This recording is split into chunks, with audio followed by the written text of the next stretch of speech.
Dans ce monde où les ninjas sont élevés pour devenir des machines à tuer, il s'est distingué comme le plus redoutable de tous. Trahi et condamné à mort, Gabimaru se voit offrir une dernière chance de liberté. Sa mission consiste à explorer une île peuplée de monstres et de dieux, à la recherche de l'élixir d'immortalité. Même entouré d'horreurs inimaginables, il poursuit son chemin avec un seul objectif, retourner auprès de sa femme bien-aimée.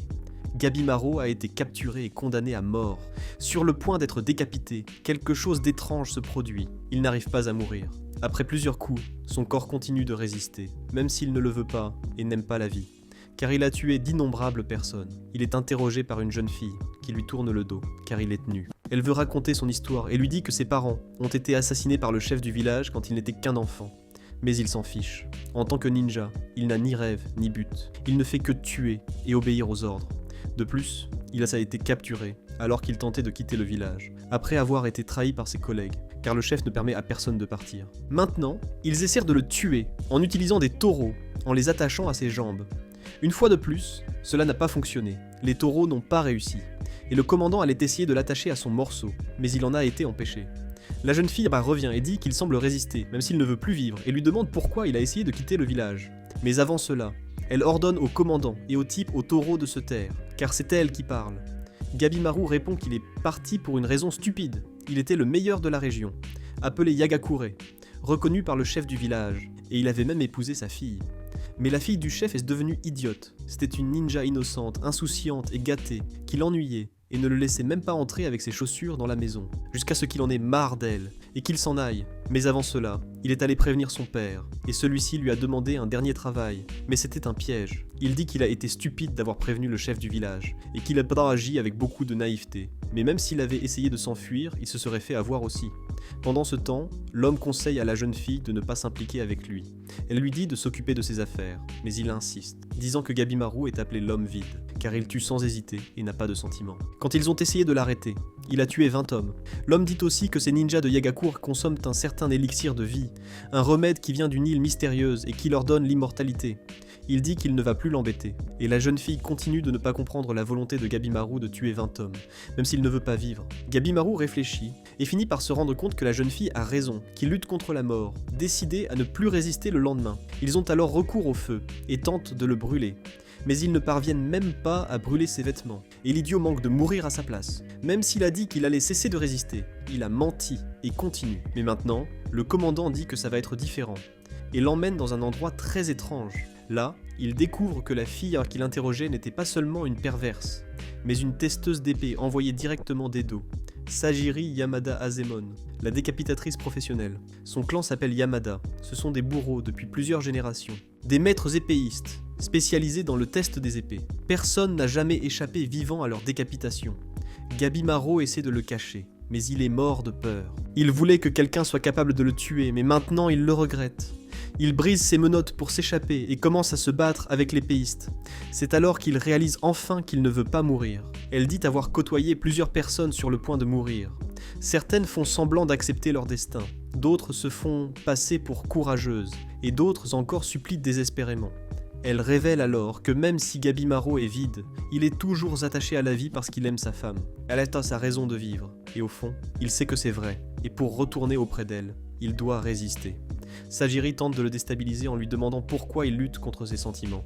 Il se souvient de sa femme, qui prenait soin de lui, et de l'espoir qu'un jour il pourrait mener une vie normale. Mais à Hagakure, les hommes ne sont que des soldats, tandis que les femmes ne servent qu'à donner la vie. En gros, ils ne peuvent avoir ni rêve ni droit. Son père, pour que cela soit clair, lui a brûlé l'œil, mais elle continue malgré tout à y croire. Elle l'embrasse, et il réagit en montrant qu'il n'est pas aussi vide qu'elle le pense. Mais tout en luttant, il continue d'insister sur le fait qu'il est sans âme, qu'il ne fait qu'imiter les humains. Elle lui a donné des raisons de vouloir mener une vie tranquille, d'arrêter de tuer et de vivre en paix, mais tout le monde leur refuse cela. Sajiri prouve le contraire et lui montre un document de pardon signé par le shogunat, le chef suprême. Il suffit de le signer pour ne plus pouvoir être blessé par le village ou par qui que ce soit. Mais rien n'est gratuit, il devra l'accompagner dans un autre monde. C'est aussi simple que cela. Ce monde mystérieux est une terre qui déborde de fertilité, de joie, et où il n'y a pas de douleur, appelée Shinshenkyo. Cet endroit est une légende ancestrale qui a déjà été appelée paradis, autre monde et ciel, mais il a été trouvé. Dans cet endroit, Les papillons et les fleurs dansent, de belles voix répandent leurs chants, comme le décrivent les légendes. On croit qu'il existe également un élixir de vie, qui confère l'immortalité à quiconque le boit. Le shogunat a envoyé une équipe de recherche afin d'obtenir cet élixir, mais elle n'est jamais revenue, ne laissant derrière elle que des restes et un bateau fleuri. 5 autres expéditions ont été organisées, mais personne n'est revenu. Tout le monde pensait que c'était un mensonge. Alors le chef shogun Nariyoshi a réuni d'innombrables condamnés à mort de tout le pays pour les envoyer sur cette île. Celui qui rapporterait l'élixir serait récompensé par des richesses et obtiendrait le pardon. Sajiri conclut en disant qu'il faut quelqu'un de compétent, avec une grande envie de vivre, pour se lancer dans cette mission. Sa femme est complètement déprimée depuis qu'il a été capturé, et elle a même envisagé de se jeter du pont. Mais comme elle est très optimiste, elle l'attend toujours. Il trouve donc que c'est une excellente idée de partir en mission suicide sur une île mystérieuse, contre plusieurs criminels condamnés à mort, en échange d'un baiser sur la bouche. Mais le commandant dit qu'il ne le libérera pas pour une telle bêtise, et que si Sagiri s'en mêle, elle mourra avec Gabimaru. Elle sait que le commandant est incapable de tuer une mouche et qu'il essaie depuis 20 000 ans de tuer Gabimaru, alors elle est prête à les affronter. En se souvenant de sa femme, Gabimaru accepte de participer à la mission et en profite pour montrer son pouvoir, éliminant facilement tout le monde grâce à son ardeur dévouée. Et le commandant se rend en pleurant. Il demande alors quelle sera la prochaine étape pour Sajiri. Elle répond qu'ils doivent d'abord se rendre à Edo. Il se plaint en disant qu'il voulait aller directement sur l'île. Mais même s'il est impatient, il accepte. Sajiri raconte quelque chose de tout à fait normal, à savoir que son père a accepté le souhait d'un homme d'être décapité pendant qu'il racontait une histoire. Son père a fait une coupe si parfaite que l'homme a continué à raconter jusqu'à la fin, même après avoir perdu la tête. Depuis lors, elle souhaite reproduire ce coup, car elle l'a trouvé fascinant. Alors qu'elle décapitait, elle a été prise de peur et de doute. Son collègue s'en est rendu compte et lui a dit qu'ainsi, elle causerait des morts douloureuses. Après avoir terminé une autre tâche, ce même collègue lui demande de regarder l'épée après la décapitation. Elle constate alors que la peur alourdit son épée, causant de la souffrance aux condamnés, et se demande comment éliminer cela en elle. Elle se rend compte que la seule vie qu'elle peut éliminer sans peur ni hésitation est celle de Gabimaru. Pendant ce temps, les condamnés se trouvent devant le shogunat. Ces soldats leur font clairement comprendre que sans cette occasion, ils n'auraient jamais pu s'adresser au shogun, ce qui les met très en colère, les amenant même à se demander si c'était une bonne idée. Sajiri examine les condamnés, identifiant plusieurs assassins et maniaques, tandis que Gabimaru se trouve parmi eux. L'objectif est expliqué, ils doivent récupérer l'élixir de vie et l'apporter au shogunat, qui se repose chez lui. En échange, le criminel chanceux recevra la liberté totale. Sajiri remarque un idiot qui rit. Il s'agissait d'un individu qui tuait des femmes et des enfants pour le simple plaisir, et elle se demande si elle hésiterait à décapiter des monstres comme lui. Pendant ce temps, une fille aux cheveux roux reconnaît Gabimaru, disant qu'il est une référence absolue dans le domaine des meurtres, mais qu'elle s'attendait à ce qu'il soit un peu plus grand et plus fort, pas aussi médiocre. Sajiri remarque la décontraction de Gabimaru face à toute cette situation, et se demande s'il n'est pas comme les autres criminels. Quand ils vont révéler où se trouve l'île, ils se rendent compte que les criminels ne les prennent pas au sérieux. Ils leur montrent alors ce qui est arrivé au dernier qui en est revenu. Il n'est plus humain, et plusieurs fleurs ont commencé à apparaître sur son corps. Personne n'a la moindre idée de ce qui se passe sur l'île. À présent, les criminels commencent à avoir peur, et un chauve dit qu'il ne savait pas que l'île était si dangereuse. Un soldat tente même de les rassurer, en leur disant que c'est une belle façon de mourir, avec des fleurs qui poussent dans tous les orifices de leur corps. Mais les autres continuent de se plaindre. Alors il pète les plombs, et dit qu'ils vont au paradis, et que c'est une générosité du shogunat qui leur offre cela, puisqu'ils devraient être condamnés. Un garçon demande s'ils en sont vraiment sûrs. Lassés des questions, les soldats disent simplement à ceux qui ne veulent pas partir de se retirer. Un type tourne le dos pour s'en aller, mais il est décapité. Il est tombé dans le piège. Alors un soldat révèle que les criminels seront accompagnés d'un surveillant, qui les tuera s'ils enfreignent les règles ou tentent de s'échapper. Et si leur surveillant meurt, ils mourront aussi. Avant leur départ, le shogunat leur dit de réduire le nombre de criminels, car les bateaux ne pourront pas tous les transporter. Ils commencent alors à s'entretuer comme des fous. Une manière pratique et rapide de sélectionner les meilleurs. Le shogunat, en bon psychopathe, les admire pendant qu'ils s'entretuent. Son subordonné le traite d'idiot, mais seulement dans sa tête, car ses combats sont inutiles. Il demande à un analyste qui sont les meilleurs jusqu'à présent, qui répond qu'il y en a certains qui ont même des super pouvoirs, soulignant un jeune blond qui dirigeait un groupe de bandits. La fille aux cheveux violets, qui a envahi le château, a botté les fesses de plusieurs samouraïs, un guerrier connu sous le nom de l'âme du dragon, et un homme gigantesque que rien ne peut blesser. Parmi eux, le plus remarquable est Gabimaru, le vide, considéré comme une légende. Il n'a pas bougé jusqu'à présent, et reste immobile, comme un enfant dans une aire de jeu. c'est parce que personne n'ose l'approcher. Le collègue de Sajiri dit que ce n'est qu'une partie de ce qui va se passer sur l'île. Là-bas, les choses seront bien plus brutales et dangereuses, même pour elle, et il se demande si elle sera vraiment capable de tuer. Il la rabaisse également parce qu'elle est une femme, affirmant que même si elle est la fille d'un guerrier, elle devrait faire la vaisselle et rester à la maison. Il s'appelle Aizen, et elle répond qu'elle le ferait, si elle le pouvait, mais que tous les membres du clan Yamada gagnent leur vie en tuant les autres. Tester des épées sur des corps, décapiter, fabriquer des remèdes à partir de cadavres, elle le sait depuis qu'elle est enfant. Il y a toujours ces enfants idiots qui font du harcèlement. Il traite Sajiri de fille du cannibale Asa, la traitant d'assassin. Elle essaie de lutter contre sa propre nature, mais la vérité se reflète toujours dans la lame. Des criminels trouvent que c'est une bonne idée d'essayer de lui voler son arme, car elle semble faible. Après les avoir tués, elle continue d'avoir peur. Gabimaro s'en rend compte et dit que tuer n'est pas facile. Il demande au shogunat s'il n'y a pas un autre moyen de décider qui partira, car il n'aime pas tuer sans raison. Les gardes s'offusquent et ordonnent aux criminels de tuer Gabimaro. Ils pensent que ce sera facile, comme il n'y a pas d'autre moyen. Gabimaro sait qu'il va devoir les tuer.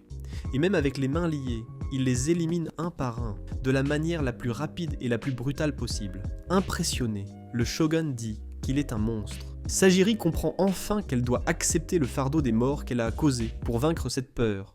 Et Aizen pense que tuer Gabimaro sera une trop grande responsabilité pour elle. Elle dit qu'elle y arrivera, et Gabimaro l'entend. Au final, il ne reste plus que 10 personnes pour participer à l'expédition.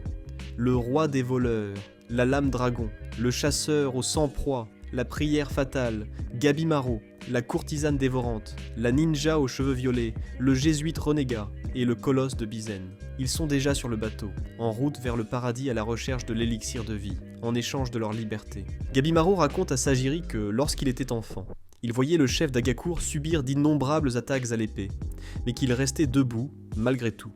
Il était immortel, grâce à un remède supposé provenir d'une terre lointaine. Pendant ce temps, en arrivant à Shinsenkyo, Gabimaro remarque que Sajiri ne croit pas vraiment que l'île soit réelle. Il est presque certain que l'élixir existe vraiment, mais il ne sait pas s'il se trouve là. Elle est enchantée par la beauté de l'endroit. Mais Gabimaro lui dit que toutes les plantes qui s'y trouvent ne sont pas naturelles, car rien ne peut les nourrir. Lorsqu'il retire ses cordes, elle se dispute avec lui car cela est interdit, et exige qu'il se lie à nouveau. Il tente de la convaincre, mais elle ne comprend pas la plaisanterie et le menace avec son épée. Il obéit, mais est frappé par une boule de fer géante. C'est Tortuoso qui l'a lancée. Il pensait que Gabimaro était déjà mort, mais il s'est trompé. Sajiri explique qu'il est un moine guerrier qui est tombé amoureux des armes et du fait de tuer. Gabimaro se plaint que ses mains ne sont pas attachées. Et Sajiri interroge Kisho à ce sujet, qui répond qu'il lui attachera les mains au retour. De plus, il se moque d'elle parce qu'elle a un rang de samouraï très bas. Le lanceur de balles veut attirer l'attention de Gabimaro et est prêt à tester toutes les armes qu'il lèche de manière très dégoûtante. Gabimaro trouve cela stupide car pendant que les autres avancent dans leur quête, les deux vont se battre comme des idiots. Mais le lécheur de fer s'en fiche et veut réduire la concurrence. Même dans cette situation, Sajiri insiste pour qu'il lui attache les mains. Il encaisse plusieurs coups, mais aucun n'a d'effet, et le grand se sent humilié d'avoir donné le meilleur de lui-même. Finalement, Gabimaro finit de s'attacher les mains. Il parvient à soulever Lambi avec une seule lance et le renverse d'un seul coup. Mais cela ne sera pas si facile, car il se relève. Après un certain temps, Gabimaro se retrouve intact, mais on ne peut pas en dire autant du Lambi de fer. Il demande si Kishu veut aussi le défier, mais ils ne sont pas ennemis. Leur devoir est seulement de surveiller. Kishu dit qu'ils viennent à peine d'arriver sur l'île et qu'ils ont déjà tout vu. Personne n'est en sécurité, pas même les surveillants. Certains ont tenté de se suicider sur le bateau, d'autres ont feint une alliance. Et il y a même eu une histoire d'amour. Sajiri demande si cela ne viole pas les règles, mais il précise que la priorité principale du shogunat est l'élixir de vie, le reste n'est que détail. De plus, les règles ne sont des règles que si tout le monde y croit. Lorsqu'il propose de couper les cordes de Gabimaro, celui-ci refuse et renvoie Kishu. Mais avant de partir, il précise que dans quelques heures, tout va changer. La moitié des criminels vont mourir, y compris les surveillants, comme Aizen. Et en moins d'une journée, il n'en restera plus qu'un seul en vie. Peu après, les suivants arriveront, et ce seront très probablement les David Yagakure, les mêmes que Gabimaro. Pour couronner le tout, on dit que cette mission déterminera le prochain chef du clan Azemon, de Sagiri. Après avoir donné toutes ces informations et suppositions, il finit par partir. Gabimaro semble pensif, puis il tente soudainement d'attaquer Sagiri et dit qu'il a essayé de la tuer sans douleur. Pendant ce temps, il se remémore son passé. Ses parents ont été tués pour avoir tenté de fuir le village. Le chef du village a éduqué Gabimaro, en lui montrant que les émotions affaiblissent les gens, et que sans force, il ne sera pas capable de protéger quoi que ce soit, encore moins ce qui est important pour lui. Sajiri Gabimaro livre un combat épique à l'épée. Elle dit que tuer son moniteur est une violation des règles, mais il répond que si les gens de Yagakure arrivent sur l'île, tout le monde est foutu. Ils vont tout détruire, et c'est pourquoi il doit trouver l'élixir le plus vite possible. Et elle ne fait que le gêner. Il n'aime pas les femmes. Il n'a donc pas d'autre choix que de la tuer. Elle se rend compte que son raisonnement est tout à fait anormal et extrémiste, mais il est déjà trop tard. Comme toujours, elle hésite à tuer pour de bon, et on voit rapidement qu'il en va de même pour lui. Au milieu de la bataille, tous deux sont en proie lourde à des conflits internes qui les empêchent de s'entretuer. Même s'il affirme être un être sans âme, sa femme dit qu'il rougit lorsqu'il l'embrasse. Elle veut prouver qu'il n'est plus le même psychopathe qu'avant, et s'il accepte ses émotions, elle restera avec lui pour toujours. Après avoir rencontré sa femme, il a commencé à ressentir des émotions, dont la haine. Il tue sans pitié ce qu'il déteste. Cet homme a une femme et des enfants, mais il a menacé sa femme, alors il va payer pour cela. Il a maintenant une occasion rêvée de tuer Sajir, mais il ne veut pas le faire, et elle ne s'en rend pas compte, pensant qu'il essaie vraiment. Son petit cœur attendrissant le gêne vraiment. Finalement, il brise son épée et lui demande d'arrêter de résister en vain.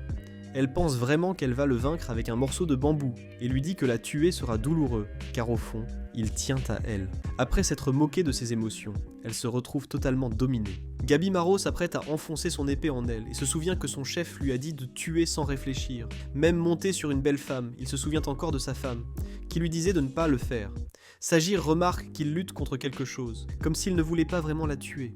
Il a clairement été trompé par ceux qui l'ont élevé, et il est capable de ressentir des émotions. En l'observant, elle se sent inspirée à affronter ses propres sentiments. Même si elle se sent faible et impuissante, Sajir dit que les émotions ne sont pas des faiblesses, mais plutôt la source de la force, car celui qui ne ressent rien détourne simplement son regard. C'est comme le disait sa femme, le fort est celui qui affronte ses propres sentiments.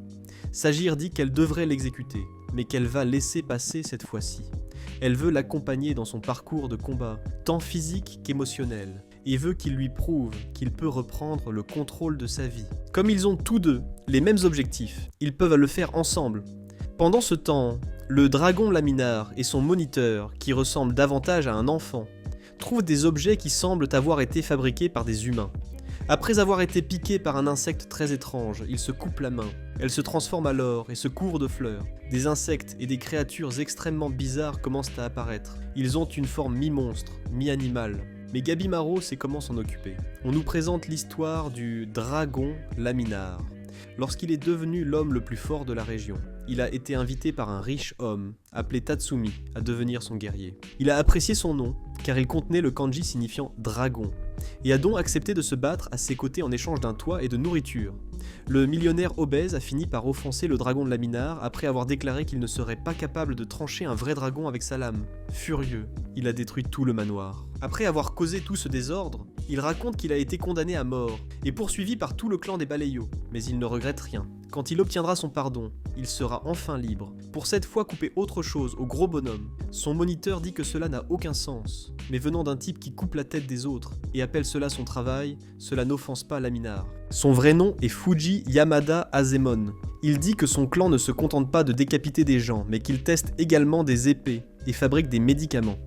L'étude du corps humain est très importante, contrairement à Laminar qui détruit les maisons des autres. Fuji ne supporte pas d'être insulté de cette manière, et pointe son épée vers Laminar, qui en profite pour couper la corde. Son plan est le même que celui de Lampfero, éliminer la concurrence. Il est impatient de trouver des adversaires de son niveau, car l'excitation du combat lui manque. Fuji fait une analogie folle avec les insectes. En résumé, Laminar a raison de vouloir tuer tout le monde avant qu'il ne devienne plus fort. Cependant, cela peut provoquer la colère du shogunat, car cela retarde la recherche du Helix, ce qui entraîne l'envoi de soldats supplémentaires. C'est ce qui s'est passé juste avant qu'il ne rencontre ces créatures horribles.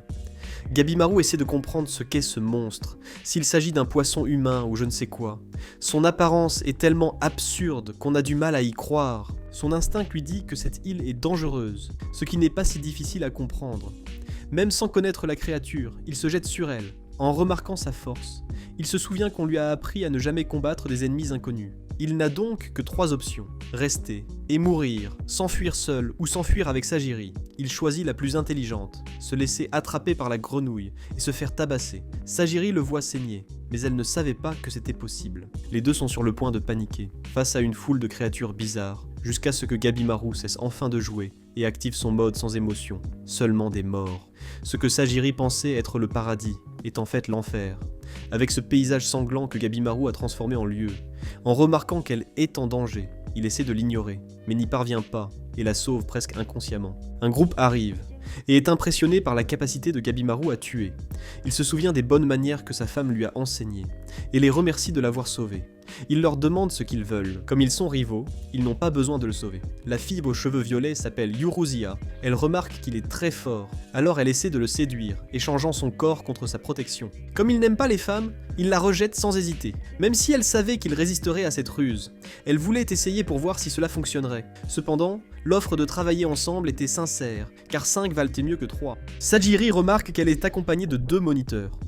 L'un d'eux explique que le criminel Makia, le jésuite renégat, a été trompé et tué par elle. Ces ruses me sont dangereuses, et tout le monde ne peut pas y résister. Il a donc décidé de les accompagner. En d'autres termes, le surveillant Genji est également séduit par elle. Mais il ne le sait pas. Senta Yamada Zemon est l'autre surveillant initialement chargé de la surveiller. Il a un nom très particulier. Urushiya dit que cet endroit est très dangereux, comme tout le monde a pu le constater. Et pour obtenir l'élixir, ils doivent rester en vie. Gabimaru se souvient quand il a été traité de déception, mais selon elle, elle n'a jamais dit cela. Une fois de plus, elle est immobilisée, car on ne peut pas faire confiance à ses rivaux. Mais elle lui dit d'arrêter cette conversation, car tout le monde sait que seul un d'entre eux peut remettre l'élixir et être pardonné. Elle le supplie, en utilisant tout son charme, et il obtiendra beaucoup d'informations en échange de sa force. Elle en profite pour leur dire quelque chose qu'ils ne savaient pas. Le véritable danger de l'île n'est pas les monstres, mais les insectes. Les papillons à visage humain en sont un exemple. Ils sont venimeux et hallucinogènes. Elle a obtenu ces informations de Makia. Elle l'a utilisé pour tester ses effets. Les centipèdes sont dégoûtants, mais ils ne mangent que des cadavres, et les autres insectes de l'île n'attaquent pas si on les tient à distance. Après avoir terminé les tests, elle a fait semblant d'être morte pour prendre Makia par surprise et le tuer. Santa informe également que les objets trouvés sur les monstres sont liés à des traditions religieuses, en particulier au bouddhisme et au taoïsme, même s'il s'agit de religions très différentes. Il existe plusieurs statues bizarres qui mélangent les religions. Il est difficile de croire que l'île soit vraiment un paradis. Les monstres ne sont pas divins, ce sont des créatures vivantes, peut-être issues des cadavres qui ont foulé l'île avant eux. Et Urushiya est désespérée de survivre. Sa sœur souffre d'une maladie incurable, mais le traitement est trop coûteux. C'est pourquoi elle est devenue ninja, pour gagner de l'argent. Mais Gabimaru n'est pas dupe et a déjà compris que tout cela n'est qu'un mensonge. Elle n'a aucune raison de survivre, si ce n'est qu'elle est ramenée, vivante, chez elle, parce qu'elle est trop jeune et trop belle pour mourir. Elle se moque encore des samouraïs qui donnent leur vie pour un idiot comme Shogunato. Gabimaru demande ce qui est réellement arrivé à Makia. Mais elle lui dit de ne pas s'inquiéter, car elle n'a rien fait de grave. Il accepte de travailler en équipe car il a besoin d'informations, tout en lui précisant clairement qu'il est marié et qu'il ne veut pas s'engager. Même si Senta veut partager toutes les informations dont elle dispose, Urushiya l'en empêche, car sinon elle deviendrait inutile. Sajira est déçue d'elle-même et s'évanouit. Pendant ce temps, nous découvrons l'histoire de Toma, un homme infiltré dans le clan Yamada, dont le but était de sauver son frère prisonnier, le roi des voleurs, Azashobei, qui était torturé. Les 2 hommes sont ensemble sur l'île, impressionnés par les créatures monstrueuses qui les regardent. Thomas admire son frère pour ses capacités à s'adapter très facilement aux situations. Dans la misère, leurs parents étant morts, ils ont été capturés par des bandits. Malgré cela, Azashobei a réussi à les manipuler et à devenir un leader fort, qui s'est sacrifié pour son frère. Quand on ne comprend pas la situation, le meilleur choix est de s'enfuir. Ils fuirent les monstres, mais Thomas est rattrapé. Il pense que son frère va l'abandonner, mais celui-ci revient avec une arme monstrueuse. Grâce à la distraction créée, plusieurs créatures l'attaquent soudainement, affirmant que le meurtre est un péché, ce qui les amène à se demander s'il ne s'agit pas en réalité de divinité. Azashobei perd patience et commence à tuer tout le monde, affirmant que personne ne lui donne d'ordre et qu'il est son propre dieu. Thomas l'admire, se souvenant des moments où il était soutenu par son frère. Même s'il pleurait parce qu'il ne savait pas ce qui était bien ou mal, Azashobei lui disait toujours de suivre ses traces, car il était son frère aîné. De plus, il lui disait de ne pas se lamenter ou montrer sa faiblesse. Être fort est la seule option. Les 2 sont en mission pour voler l'élixir et le boire. Même la mort ne les empêchera pas de vivre comme ils le souhaitent. Mais avant cela, ils doivent éliminer tous les monstres et les criminels de l'île, ce qui ne sera pas une mission facile. car les faibles sont déjà morts, et tous ceux qui restent sont de sérieuses menaces. Sajiri se réveille d'un cauchemar avec son père. En voyant Genji, elle lui demande où ils sont. Il répond qu'ils sont toujours sur l'île, et qu'ils se sont réfugiés dans une grotte sûre, loin des insectes. Elle a été empoisonnée par les écaillots du papillon, et s'est évanouie. Même si elle a besoin de se reposer, elle part à la recherche de Gabimaro, tandis que celui-ci est dehors en train de préparer le dîner. Le groupe semble travailler en équipe. Yuruziya est déçu par la nourriture préparée par Gabimaro, qui ressemble davantage à un mélange aléatoire. Il raconte qu'il est parti chercher des ingrédients sur l'île et qu'il n'a rien trouvé d'important en chemin. Il s'agit d'un endroit mystérieux dont personne ne connaît encore la forme. Yuruziya demande à Gabimaro s'il sait à quoi ressemble l'élixir de vie. Même s'il connaît quelqu'un qui l'a utilisé, il ment en disant qu'il n'en avait jamais entendu parler avant la mission. En ce qui concerne les insectes, la plupart des espèces sont communes, mais certaines ressemblent à des humains. Non seulement les insectes, mais aussi les plantes ressemblent à des samouraïs morts, ce qui laisse entendre qu'une grande partie de la végétation de l'île est composée de morts. Avant qu'il ne s'énerve, il précise qu'il n'a rien ajouté d'étrange à la nourriture et qu'il n'a pas trouvé la mandarine mystérieuse qu'il recherche. Senta dit qu'il est très probable que des personnes vivent sur l'île, car il y a plusieurs statues qui ne peuvent avoir été faites que par des humains. Sajiri trouve cela difficile, car les monstres et les insectes sont trop dangereux. Lorsqu'on les coupe, ils n'ont pas d'os, seulement de la chair et des os. Yuruziya ajoute qu'ils n'ont pas de pigouligno. Il conclut que les monstres sont trop irréels pour être naturels, qu'ils sont un peu stupides et terrifiants, et qu'ils utilisent des objets religieux. On dirait vraiment qu'ils sont en enfer. Gabimaro est le seul à réfléchir et à remarquer quelque chose d'intéressant. Les créatures qui survivent sans organes sont un signe d'immortalité. Autrement dit, l'élixir se trouve réellement sur l'île, et ils vont commencer à étudier les monstres de plus près. Pendant ce temps, Genji dit à Sajiri de partir, car la femme doit épouser le prochain chef du clan, même si c'est un samouraï. Elle est très faible, et Genji peut s'occuper de Gabimaro, ce qui ne mettra pas le shogunat en colère. Elle insiste, lui donnant plusieurs raisons de partir. Elle a cassé son épée, elle est limitée parce qu'elle est une femme. Elle n'a pas la force de tuer Gabimaro et n'est qu'une testeur sans talent pour le combat. Mais Senta s'immisce en disant que revenir n'est pas si facile. Et la plupart des samouraïs envoyés sur l'île ne sont pas revenus. Par exemple, le chasseur des entreprises Nurugai et son moniteur Tenza. Ils ont eu des problèmes, car le courant et le brouillard sont très forts. Nurugai a montré qu'il n'avait aucune motivation pour revenir, puisqu'il sera exécuté. Mais Tenza dit qu'il va parler au shogunat et essayer de le libérer de cette punition injuste. Après cela, ils aperçoivent un bateau, et en s'approchant, ils remarquent qu'il s'agit d'autres embarcations qui ont tenté de partir. Plusieurs monstres apparaissent. Tenza tire son épée et est attaqué par la créature. Nurugai dit que les animaux sont irrités par les objets brillants et hostiles, mais il parle trop tard, alors qu'il court pour trouver un bateau en état de marche. Nurugai se souvient que son père lui avait dit de rester en vie et de perpétuer la lignée de la tribu. Il propose son aide à un groupe de soldats qui lui demande s'il fait partie d'un village qui n'obéit pas au shogunat. Tous ceux qui ne s'inclinent pas sont tués sans pitié. Pour le gouvernement du shogun, ils sont considérés comme des révolutionnaires. Il fait partie des Sankars et a été torturé par les soldats qui ont découvert et tué tous les villages révolutionnaires de la région grâce à lui. Tenza s'est montré très gentil et juste. Comprenant qu'il s'agissait d'un enfant innocent, il a cherché des moyens de le libérer. La culpabilité le hante encore, car il ne sait pas s'il doit mourir pour avoir exposé le village ou vivre pour perpétuer la lignée. Il rencontre Kishu, qui est possédé par les fleurs. Encerclé, Nurugai renonce à s'enfuir, comprenant qu'il s'agit d'une punition divine. Tenza n'est pas d'accord et continue de se battre pour les maintenir en vie, même s'il ne comprend pas la raison de cette culpabilité. Tenza dit qu'il ne peut pas abandonner maintenant et l'encourage à se battre. En voyant un bateau entier, il court dans sa direction. Il s'échappe en retournant sur l'île et découvre que tous les courants de la région reviennent vers elle. S'ils ne trouvent pas un courant de sortie, ils auront beaucoup de problèmes.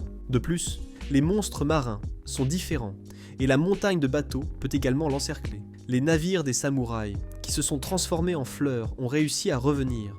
Il existe donc une issue, ils doivent simplement la trouver. Lorsque Nurugai se déshabille pour se laver, Tenza remarque qu'elle a un corps féminin.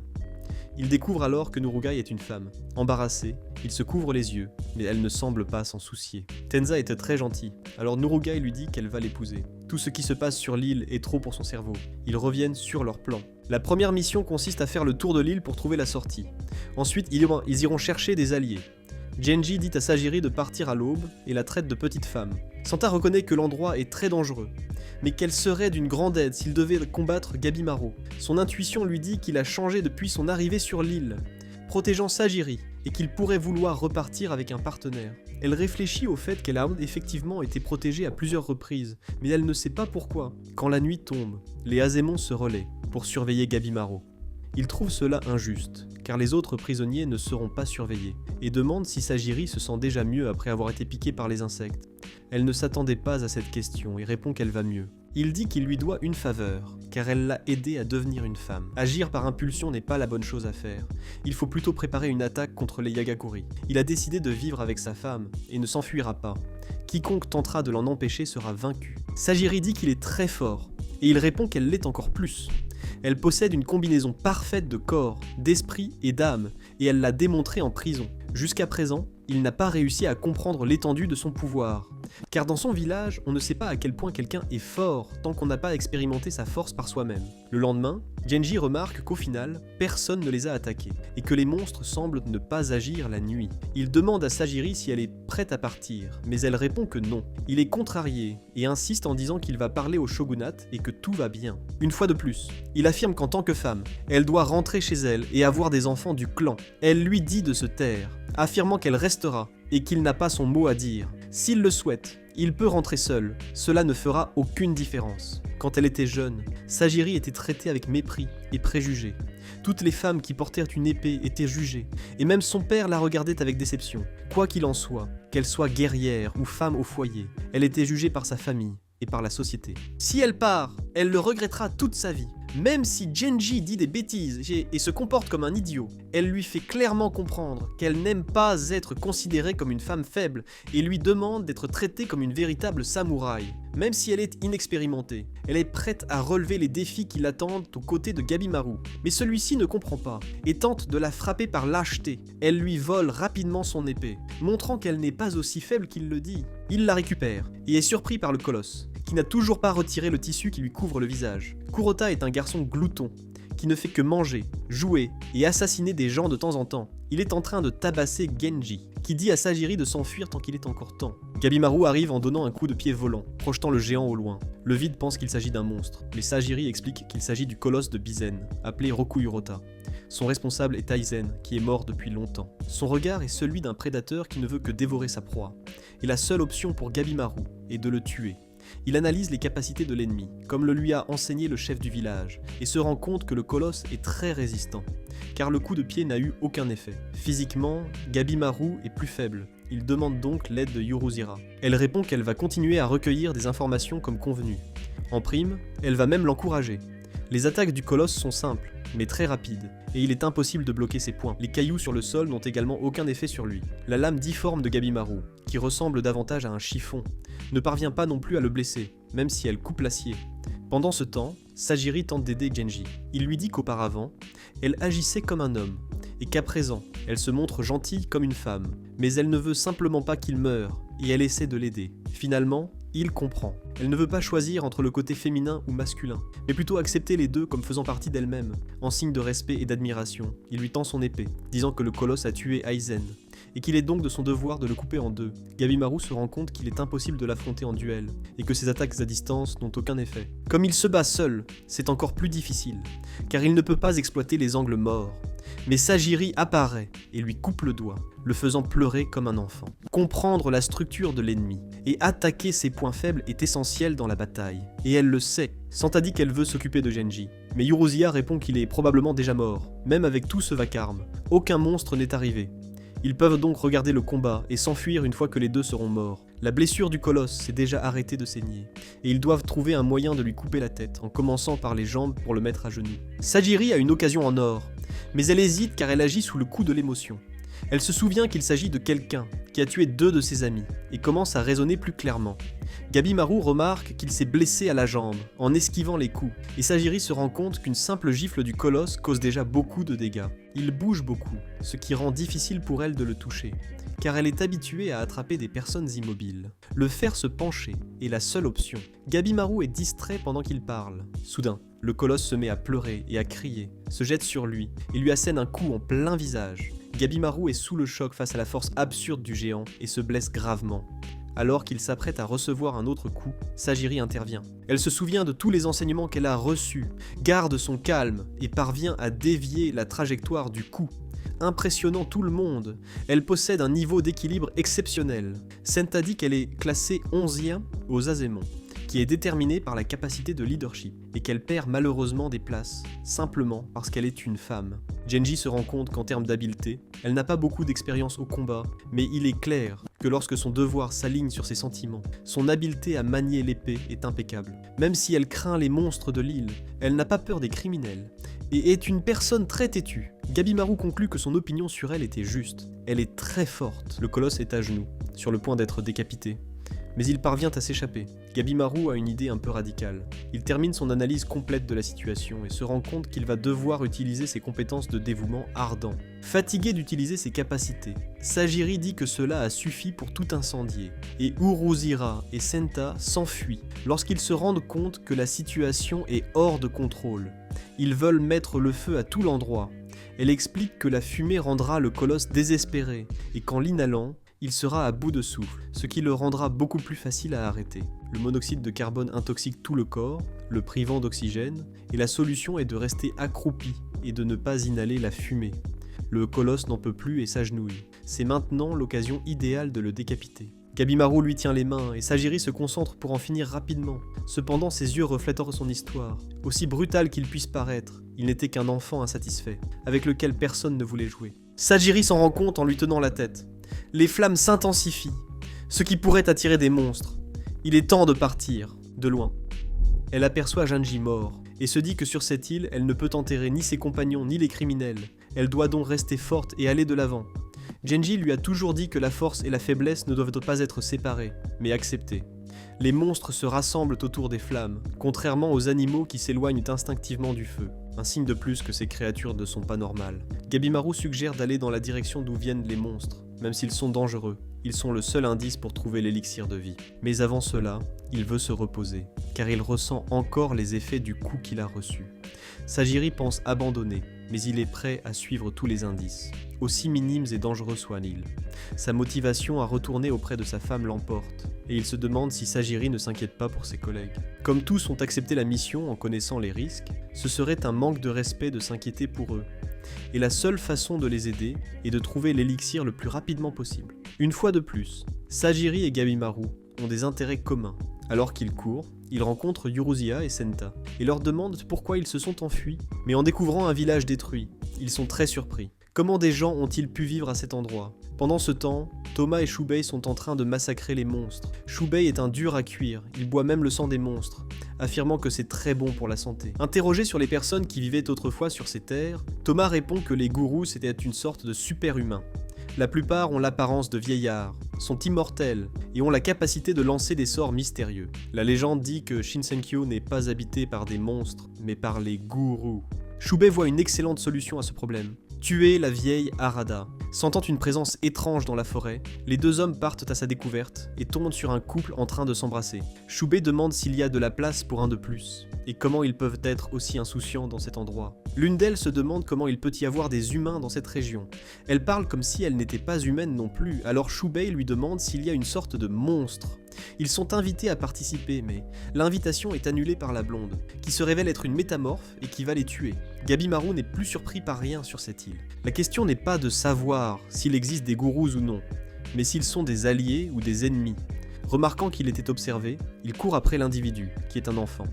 Il se demande si elle est humaine ou non, puis il est frappé. Il esquive le monstre, disant que l'enfant sait peut-être quelque chose sur le village, et part la capturer. Sajiri laisse les deux derrière elle et part à la recherche de Gabimaru, car il est son prisonnier. Uruzira enlève les lunettes du Senta, afin qu'il ne puisse pas voir son ninjutsu. Gabimaru parvient à rattraper l'enfant et est surpris par sa force inhabituelle. L'enfant s'arrête lorsque Sajiri lui dit qu'il ne lui fera pas de mal. Il saute devant elle au moment où elle lance un coup de poing extrêmement puissant. Même si elle a une apparence humaine, il doute qu'elle le soit vraiment. Fatigué des situations qu'il provoque, il dit qu'il ne veut pas vraiment se battre avec l'enfant, mais qu'il le fera si nécessaire. Après cela, l'enfant se met à pleurer, ce qui le rend triste, et il la lâche. Malgré sa force, ce n'est qu'une enfant normale, et Sajiri le remarque. Uruzira est indignée qu'il joue au papa et à la maman, pendant qu'elle se battait contre le monstre bizarre.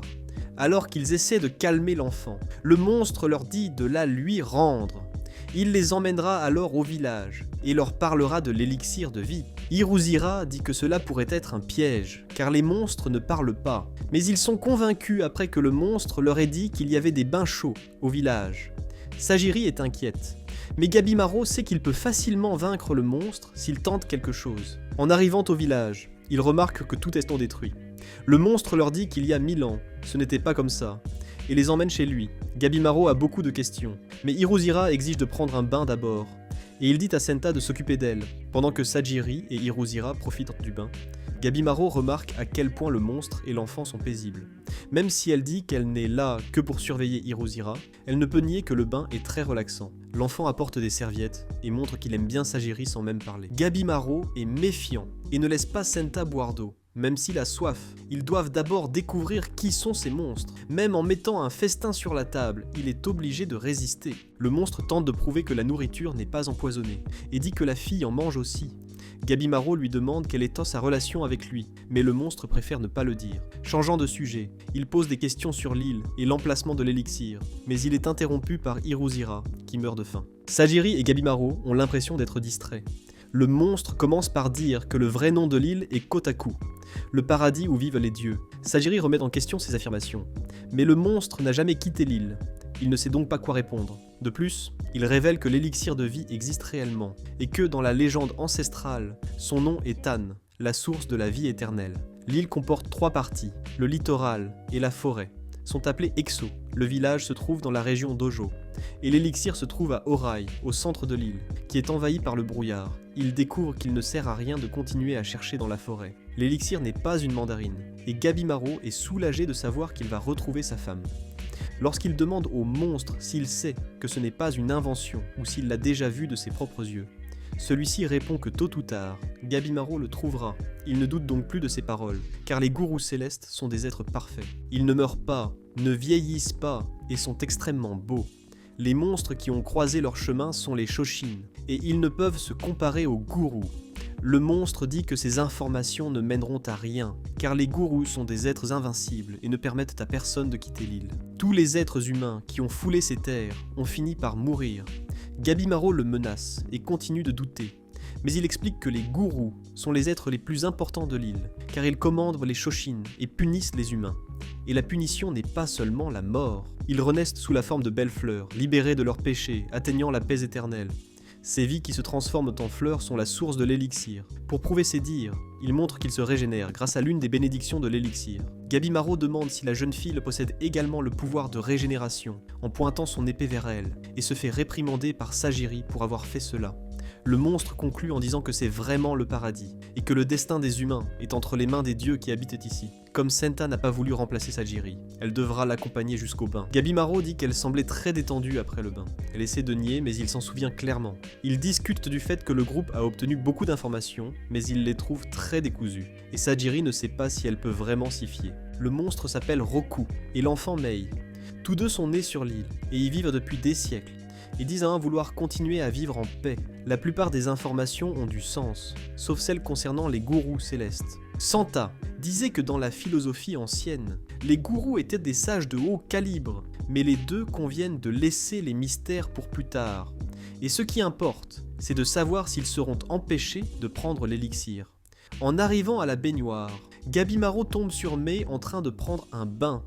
Elle est gênée, mais il la traite de pleurnicheuse car dans son village, tout le monde partageait la salle de bain, indépendamment de l'âge ou du sexe. En se déshabillant, les deux sont impressionnés par le nombre de cicatrices qui parsèment son corps.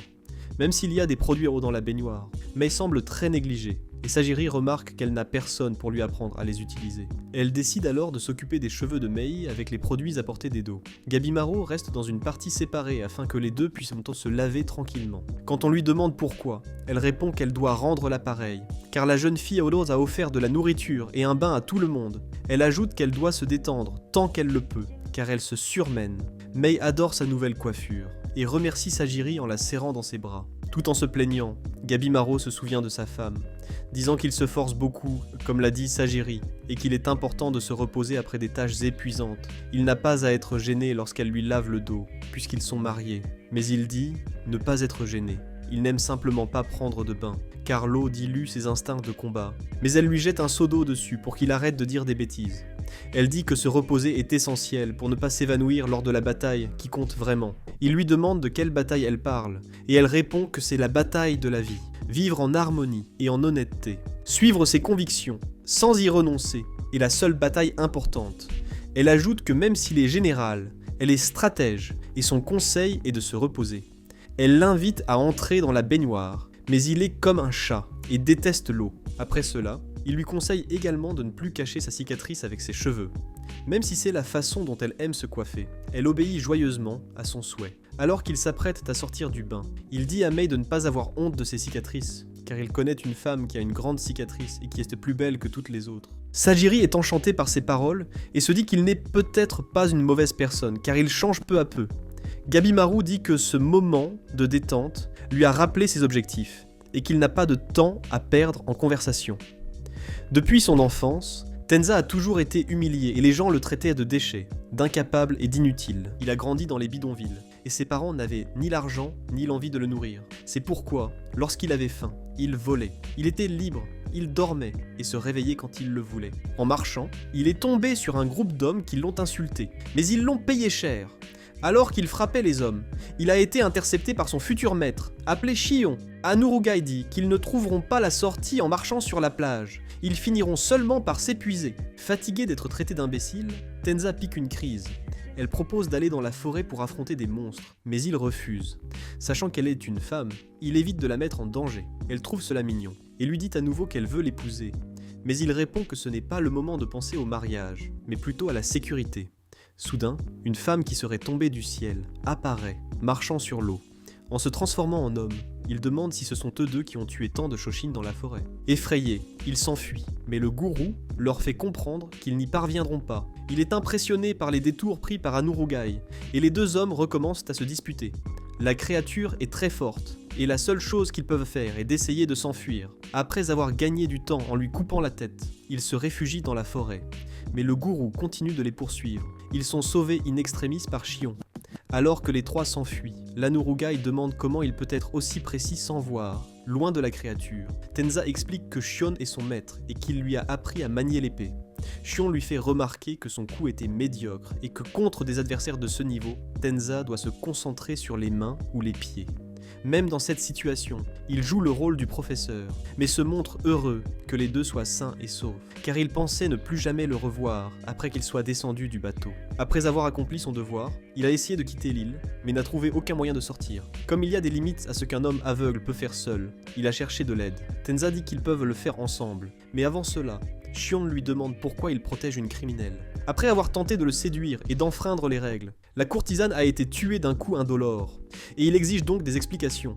Lorsque Shion menace d'exécuter Nurugai, Tenza répond qu'elle n'a commis aucun crime et qu'il est prêt à la défendre. Shion insiste sur le fait que tous les prisonniers sont des criminels et qu'il ne leur appartient pas d'en décider. L'attitude de Tenza pourrait faire condamner tous les Azemon pour trahison. Tenza répond que même lorsqu'il n'était rien, Shion l'a accueilli sans raison particulière.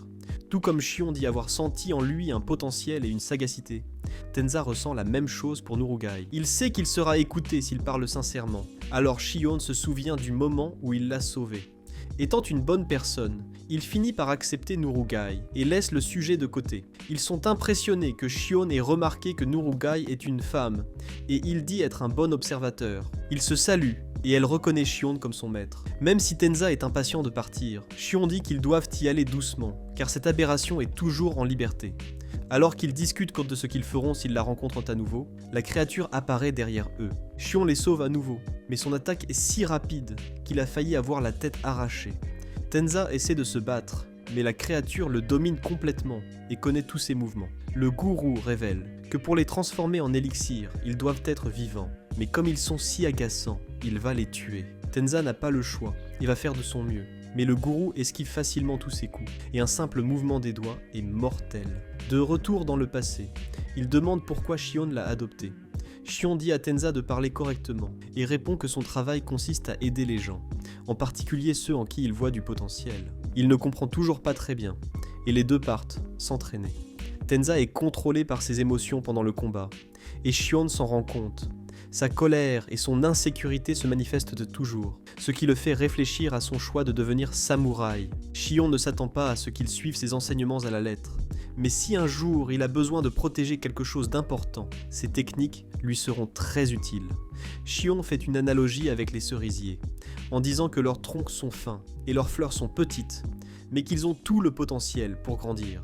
Autrement dit, même si Tenza a un tronc fin pour le moment, il a le potentiel pour devenir un excellent samouraï. Se souvenant d'avoir été humilié parce qu'il n'avait ni nom, ni maison, ni argent, il insiste sur le fait qu'il n'a pas de potentiel. Il abandonne alors, fatigué de cette vie pleine de règles. Mais Shion lui dit qu'il acceptera son abandon à une condition. Tenza doit lui porter un seul coup. Sur le point de partir, il rencontre Aizen, qui dit tout savoir. Il pense qu'il va être obligé de retourner au dojo, mais Aizen veut seulement discuter pendant qu'il marche, et ne va rien lui imposer. Ils se rendent dans un cimetière pour rendre visite à un ancien disciple de Shion, appelé Teshin, tout comme Tenza. Il était talentueux mais manquait de motivation. À l'époque, Shion était plus préoccupé par l'amélioration de ses propres techniques. C'est pourquoi il n'a pas insisté pour enseigner à Teshin. Un jour, le jeune disciple a tourné le dos au dojo, car il voulait être libre. Après un certain temps, Shion a été convoqué pour procéder à une décapitation. Le condamné était Teshin, qui avait connu des difficultés et avait fini par succomber au monde du crime. Même si cela lui brisait le cœur, il fit son travail et parvint à entendre les dernières paroles de Teshin, qui demandait pardon à son maître. Depuis lors, Shion se consacre à l'enseignement de ses disciples et à l'aide aux nécessiteux. Tenza craint que son destin ne soit le même que celui de Teshin et se souvient des paroles de son maître. Il retourne au dojo dans le but de relever le défi qui lui a été lancé.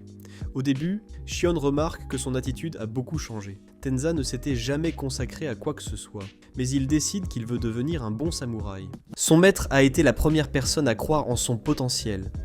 Et après beaucoup d'entraînement, Tenza a finalement réalisé qu'il avait quelqu'un d'important à protéger, Nurugai. À genoux, il se rend compte qu'il est en train de mourir et qu'il n'y a rien à faire. Il n'abandonne pas et continue à se battre, sacrifiant sa vie pour que son maître puisse s'enfuir avec Nurugai. Lorsqu'il essaie de crier pour qu'il s'enfuit, il se rend compte que sa gorge est blessée.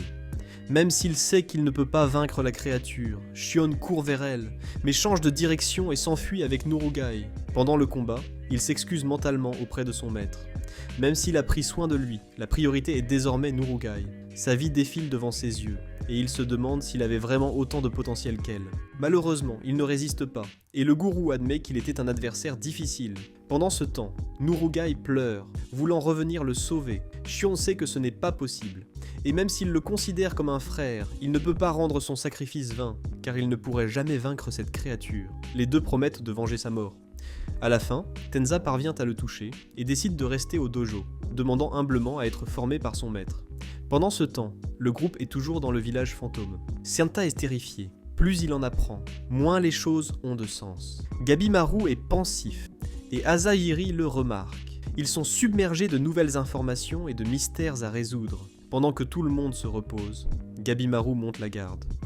Quelques minutes auparavant, Senta disait qu'il devait agir avec prudence, car les gourous protègent l'élixir de vie et sont très dangereux. Après que Senta se soit endormi, Gabimaru se dit prêt pour le combat. Il court seul vers l'Uraï. Soudain, il rencontre plusieurs monstres qui chantent. Ils semblent inoffensifs, car ils n'ont pas bougé en entendant Gabimaru et semblent prier pour quelque chose. Gabimaru continue d'avancer, ignorant les conseils de Senta, qui lui disait de ne pas agir sous le coup de l'émotion. Uraï est la seule région paradisiaque de l'île, où résident les dieux et les gourous. Le reste a été totalement détruit. Il se retrouve face à une porte construite par des humains. Alors qu'il s'apprête à l'ouvrir, un gourou apparaît. Même s'il ressemble à un humain, il sait qu'il n'en est pas un. La créature dit qu'elle est trop paresseuse pour l'affronter, car elle vient de vaincre d'autres humains. Cependant, il remarque que Gabimaru en sait trop lorsqu'il lui demande si elle utilise les humains pour le faire partir. Il commence le combat, et la vitesse de Gabimaru est inhabituelle, bien plus rapide que celle de Tenza. Il remarque les capacités de régénération du gourou, et qu'elle n'est pas comme les monstres précédents. En utilisant son pouvoir de dévotion ardente, il pense que la créature est enfin morte et baisse sa garde. Elle change de forme, recouverte de cendres, et se jette à nouveau sur Gabimaru. Il esquive l'attaque, et tous deux se demandent s'ils sont des humains ou des monstres. Cela fait des siècles que le gourou n'a pas rencontré d'adversaires aussi forts. Les coups tranchants et les coups de feu n'ont aucun effet sur la créature, car sa force est exceptionnelle.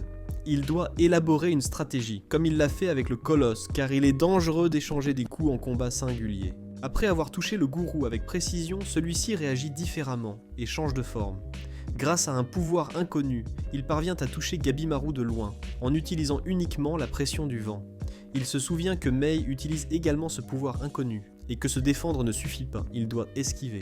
Gabimaru continue de résister, son plan étant de blesser le gourou plus vite que sa régénération ne peut le guérir. La créature n'arrive pas à croire qu'elle est en train d'être vaincue par un humain, et soudain, son corps commence à s'épanouir, la transformant en monstre. Cependant, ce n'est pas un Xoxim ordinaire, car il possède des capacités électrisantes. Il parvient à résister au choc et tente de frapper la créature. Sur le point d'utiliser son ardeur dévouée, il se retrouve paralysé et exposé au monstre. Son corps ne peut plus bouger, car il est sous l'effet d'une technique monstrueuse. Il s'imagine se réveillant aux côtés de sa femme, qui lui disait qu'il faisait des cauchemars. Il est heureux d'être avec elle, qui l'invite à se reposer.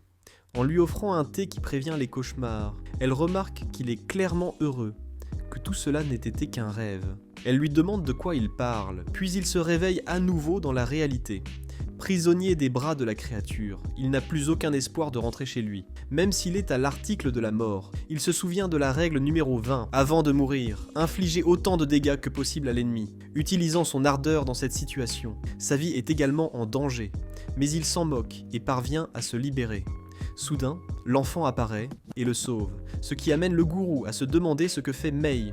Pendant ce temps, le groupe se demande s'il faut partir à la recherche de Gabimaru. Senta s'excuse auprès de Sajiri, disant qu'il est parti à sa recherche dès son réveil. Hirozira dit que le prisonnier ne doit pas être protégé par le surveillant, ce qui amène Sajiri à repenser ses actions. Mais Roku remarque que Mei a également disparu et qu'elle l'a probablement suivi, ce qui rend nécessaire de retrouver les deux.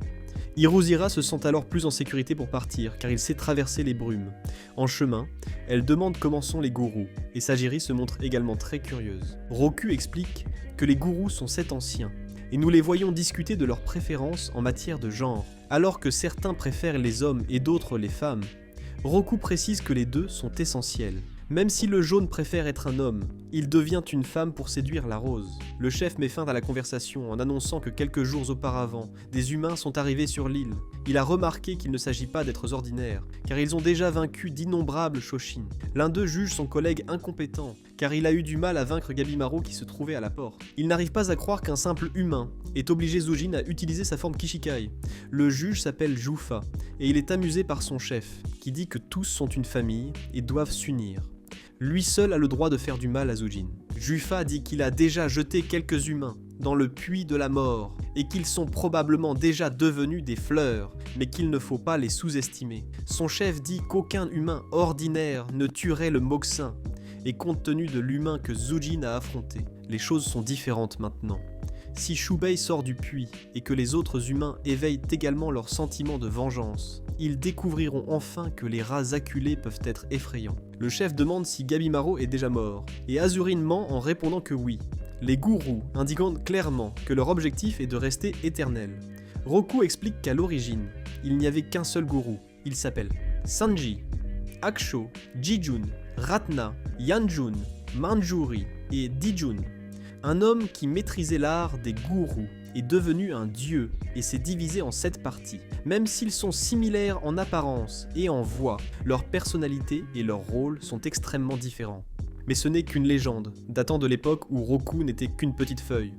En réalité, Roku avait une apparence humaine, comme tous les habitants de l'île.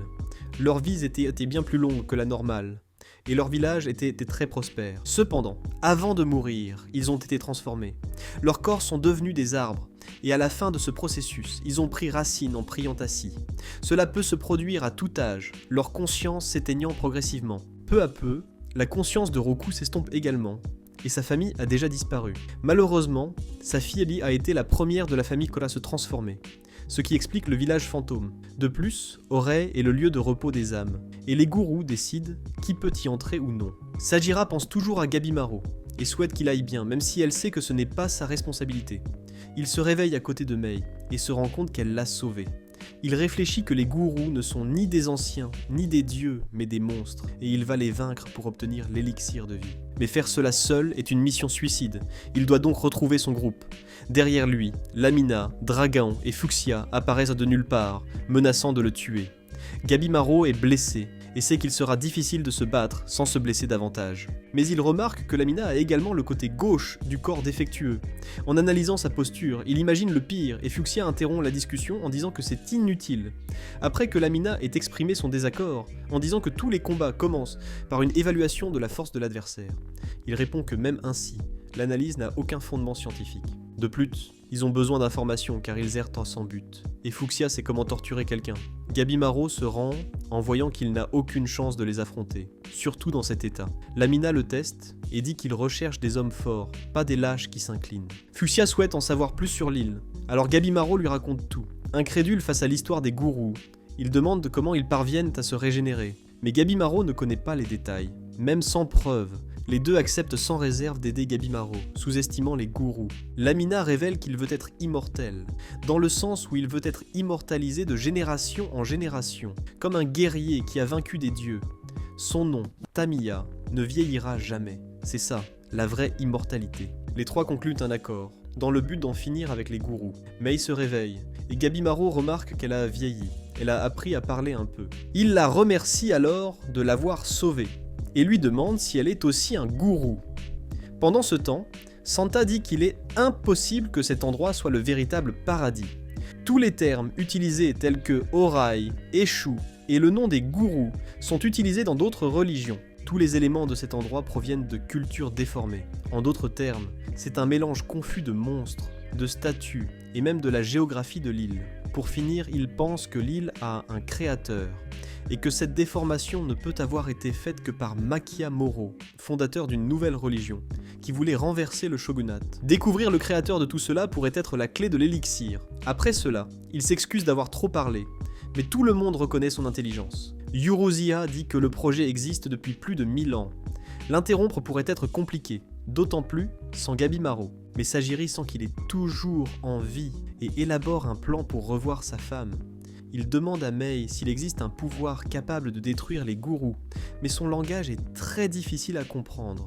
Elle répond Tao, que la lame dit signifier la partie inférieure du corps, sous le nombril, tandis que Roku explique que ce mot signifie le pouvoir, qui coule dans toute chose. Tout dans ce monde a été créé par le flux Tao, un terme difficile à décrire. Seul un professeur sexy pourrait l'expliquer à Yuruziya. Norugai demande à Shion de lui apprendre à manier l'épée, mais il refuse car il ne veut pas voir d'autres jeunes filles mourir devant lui. Il va venger Tenza tout seul, il n'a pas besoin d'attendre qu'elle devienne habile. Mais elle insiste, car elle sait que Shion est capable de la rendre forte, et que c'est seulement ainsi qu'elle ne verra plus mourir les personnes qu'elle aime. Il cède, et lui explique le concept des ondes. Tout type d'énergie produit des ondes, et il est capable de les sentir. Grâce à elle, il connaît la taille, le poids, et même la façon dont Norugai attache ses cheveux. Ceux qui sont attentifs aux ondes acquièrent une excellente intuition et préparent leur physique. Nous comprenons alors que le Tao est similaire au concept des ondes. Pour les ressentir, il faut organiser son esprit, ni trop violent, ni trop calme, fort et faible, inertie et mouvement, yin et yang. Ce flux est la clé pour maîtriser le pouvoir du Tao, dépassant ses capacités normales et permettant à l'individu de résister à une force plus grande que la sienne, ou de survivre à des coups mortels.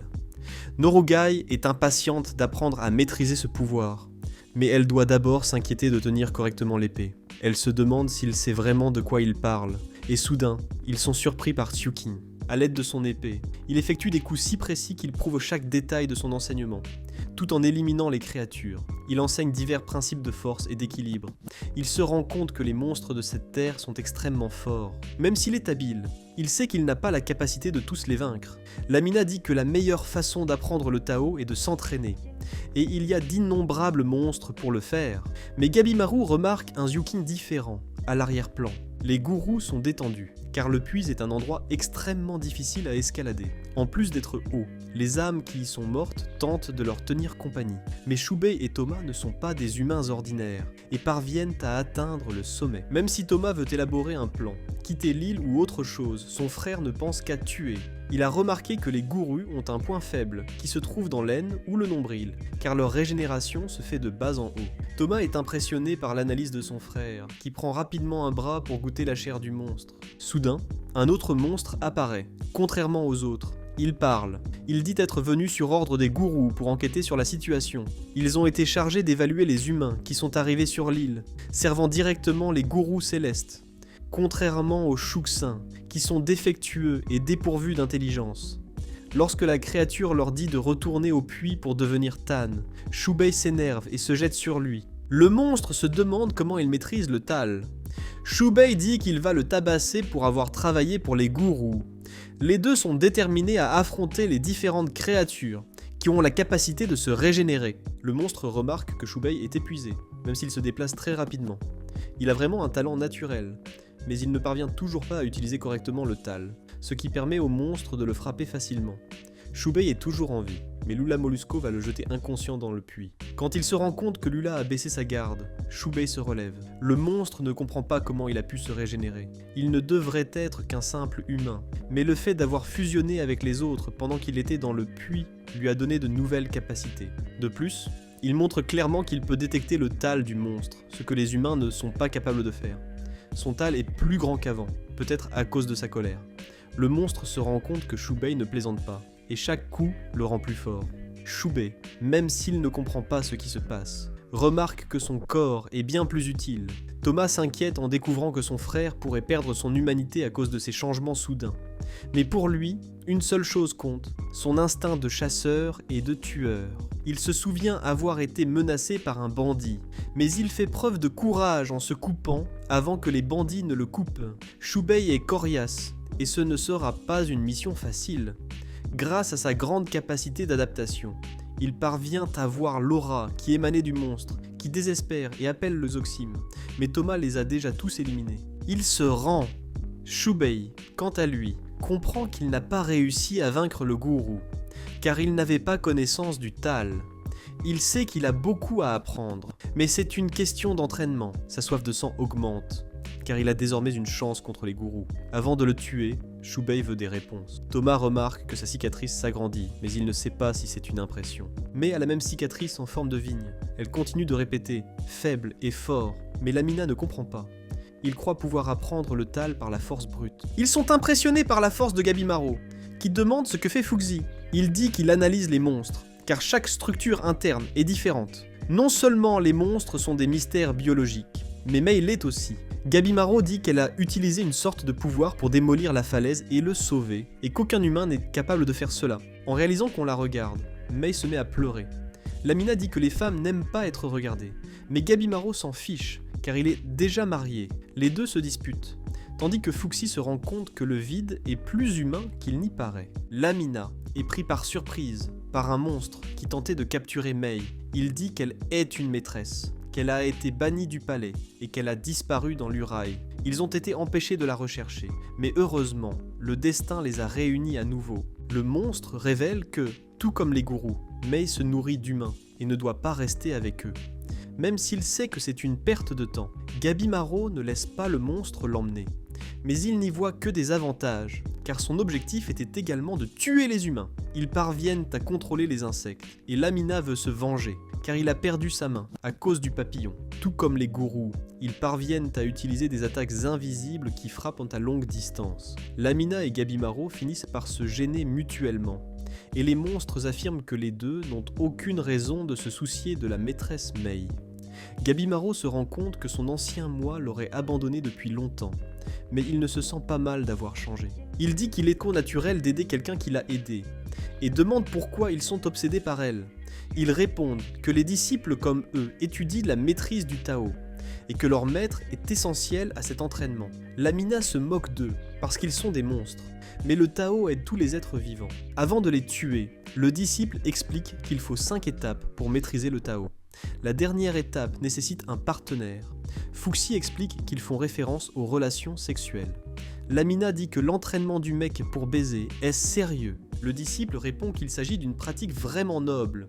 Tous les êtres possèdent un type yin ou yang, et pour faire circuler les deux, il faut unir leur corps par le biais de relations sexuelles. Lorsque le Tao est appliqué de cette manière, il est capable de modifier les lois de la nature, ce qui permet aux gourous célestes de passer du yin au yang quand ils le souhaitent. Ils s'entraînent à cela pour atteindre le sommet de leur niveau de Tao. Gabimaru comprend que c'est ce qui leur permet de changer de genre.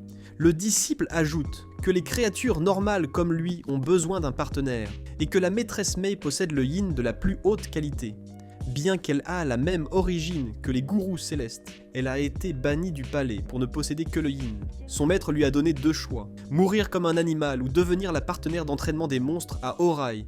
Et pour renforcer cela, il l'a marquée d'une cicatrice. Cependant, elle a choisi de s'enfuir. Et après avoir découvert cette cruauté, Gabimaru et son groupe ne la laisseront pas avec ses pervers. Lamina remarque que l'aura de Gabimaru grandit.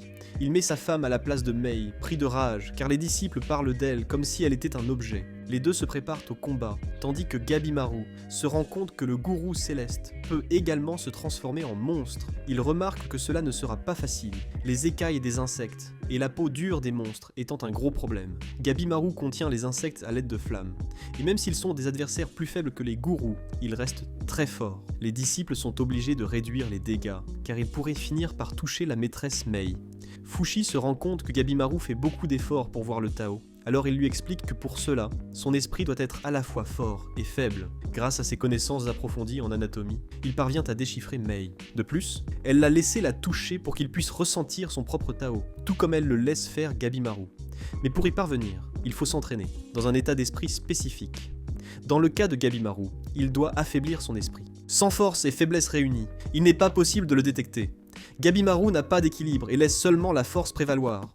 Tout comme Sajiri dit que la faiblesse est la source de sa force, Mei lui dit la même chose. Il est enfin convaincu d'avoir compris le concept, et Mei sent que son Tao est très grand. Une simple explication a suffi pour qu'il puisse le mettre en pratique. Lumina dit avoir entendu dire que certains ninjas d'Agakure possèdent des capacités surhumaines. Même s'il ne connaissait pas le terme Tao, il utilisait déjà des techniques similaires.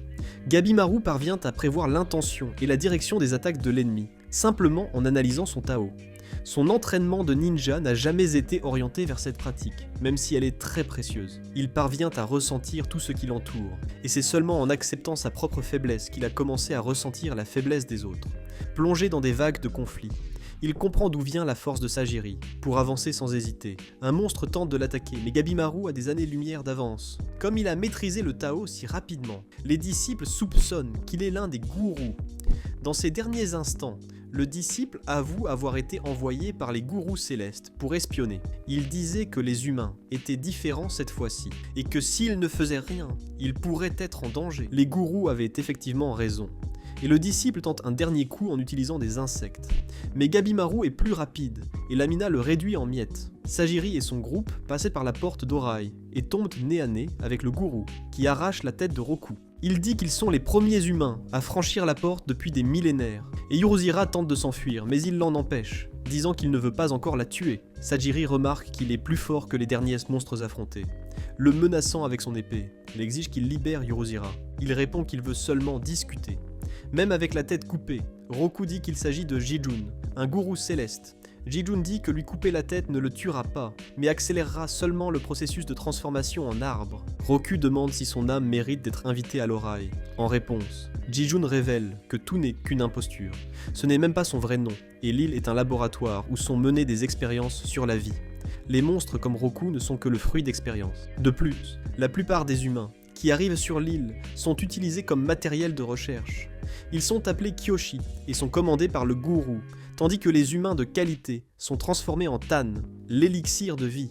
La question se pose alors au sujet de l'élixir. Le gourou répond que seule son espèce peut le prendre et que ceux qui tentent de le faire sont transformés en arbres. Roku en est un exemple.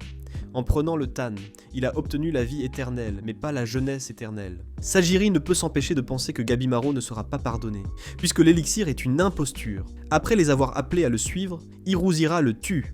Même choquée par la nouvelle concernant l'élixir, elle dit que Sajiri doit rester concentré sur sa survie. Alors qu'il court, il remarque la régénération du gourou, qui utilise ses Kyoshi, mais Urusira parvient à l'esquiver. Elle a également la capacité de voir le Tao, que l'on appelle Ki dans son village, mais elle ne sait pas encore le maîtriser complètement. Sur le point de montrer comment il se contrôle vraiment, il est interrompu par Senta. S'il veut se battre avec les filles, il devra d'abord passer par lui. Il profite de l'invitation pour montrer ses compétences à Urusira, envisageant d'avoir des relations avec elle ou de la transformer en une Tan de qualité.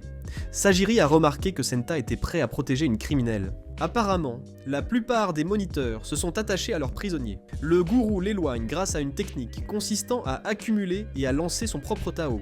Alors qu'il explique cela à Hiruzira, le gros bonhomme s'en mêle, insistant pour la défendre. Comme le gourou est immortel, elle dit vouloir essayer de nouveaux coups. Les deux essayent de le frapper, mais n'y parviennent pas, et il continue à se régénérer et à prévoir chaque coup, laissant clairement entendre que tant qu'Hiruzira ne maîtrisera pas le Tao, elle ne sera qu'une faible humaine.